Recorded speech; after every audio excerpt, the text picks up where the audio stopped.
Narezati glavicu luka i 2 do 3 češnja češnjaka. Malo pršuta, ne sad pretjerivati, tek toliko da zamiriši kako se ono kaže, a možete i pola pilećih prsa narezati na kockice i posoliti.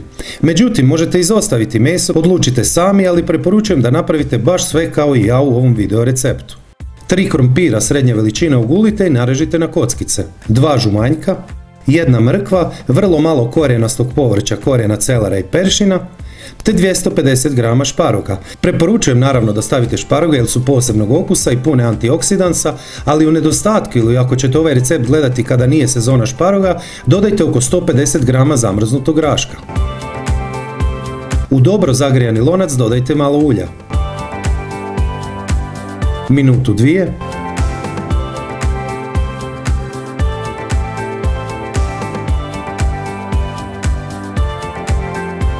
Tri do 4 minute.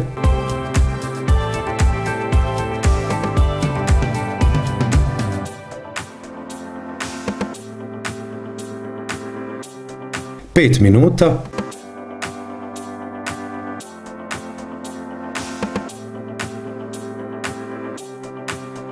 Jedna i pol litra vode.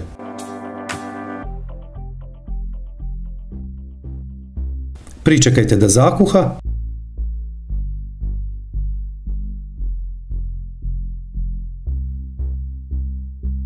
Sada kuhajte 20 minuta.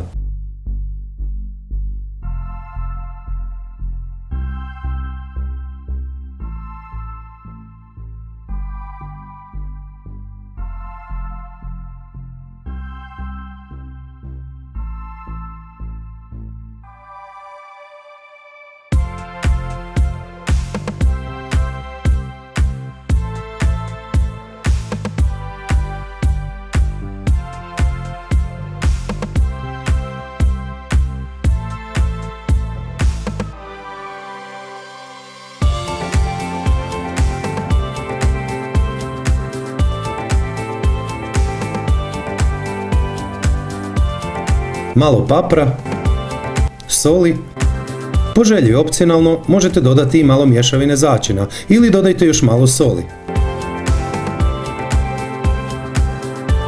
Dosta sjeckanih listića peršina, kuhajte još par minuta i okrepljujuća juha je spremna za posluživanje. Nemojte izostaviti dodati nekoliko kapi soka limuna u tanjuru, daje baš onu specifičnu i potrebnu dozu kisolosti koja će vas oduševiti. Ispod svakog mog videa je pisani recept, popis sastojaka, postupak redom korak po korak i preporuke za brojne i pristupačne ideje za ručak koje bi volio da pogledate i naravno probate.